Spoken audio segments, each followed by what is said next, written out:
Adolf Hitler life story. जब भी दुनिया के सबसे क्रूर तानाशाहों का जिक्र होता है तो सबसे पहले जर्मनी के पूर्व तानाशाह एडोल्फ हिटलर का नाम ज़हन में आता है और दिल में एक सवाल उठता है कि आखिर हिटलर जैसी शख्सियत का मालिक यूरोप के एक शिक्षित देश जर्मनी का हुक्मरान और लाखों लोगों का चहेता कैसे बन गया।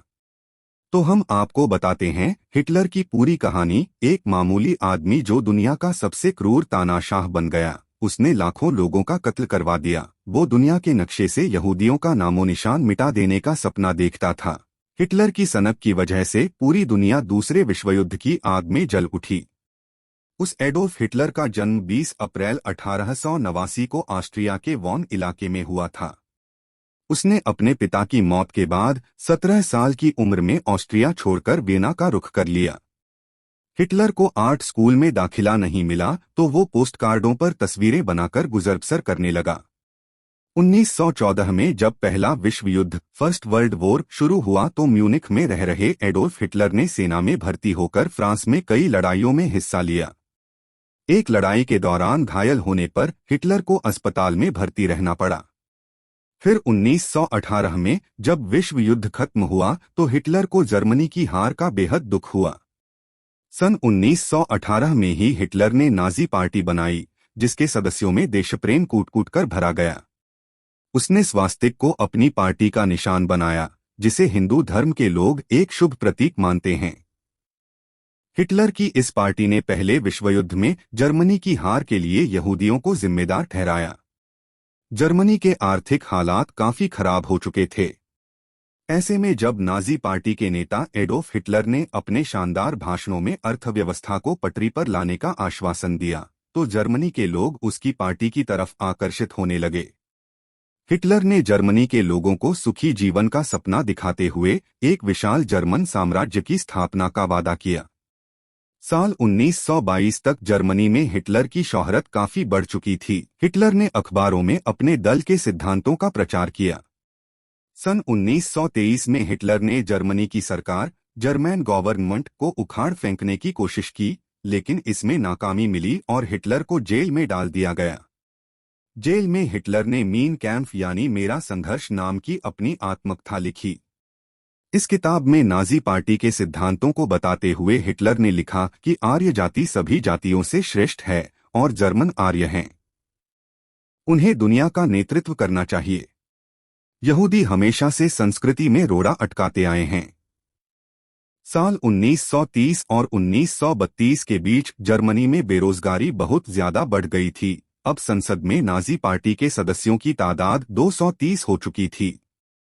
लेकिन फिर भी 1932 में हिटलर को राष्ट्रपति के चुनाव में कामयाबी नहीं मिली। जर्मनी की आर्थिक हालत बिगड़ती चली गई।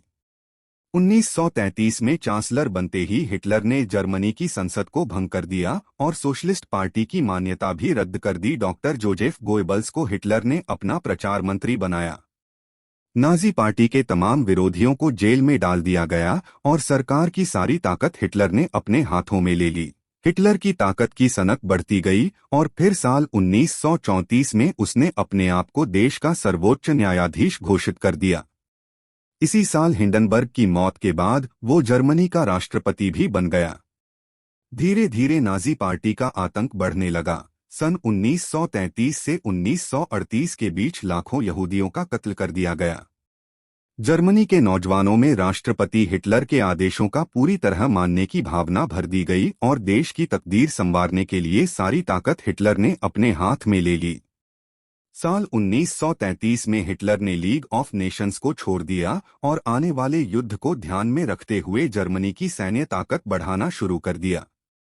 1934 में जर्मनी और पोलैंड के बीच एक दूसरे पर हमला न करने की संधि हुई।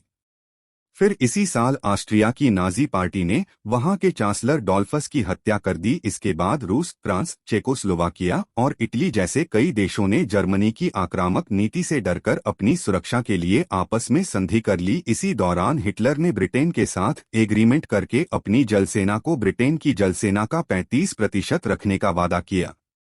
इस संधि का मकसद भावी युद्ध में ब्रिटेन को किनारे रखना था, लेकिन 1935 में ब्रिटेन, फ्रांस और इटली ने हिटलर की ज्यादा हथियार जमा करने की नीति का विरोध किया। साल 1936 में हिटलर ने वर्साई की संधि ट्रीटी ऑफ वर्सेल्स को तोड़ दिया और अपनी सेना को पूर्वी फ्रांस में राइन नदी के इलाके पर कब्जा करने भेज दिया। 1937 में जर्मनी ने इटली से एग्रीमेंट किया और उसी साल ऑस्ट्रिया पर कब्जा कर लिया। इसके बाद हिटलर ने चेकोस्लोवाकिया के उन इलाकों पर कब्जा करने की इच्छा जताई जहां ज्यादातर निवासी जर्मन थे।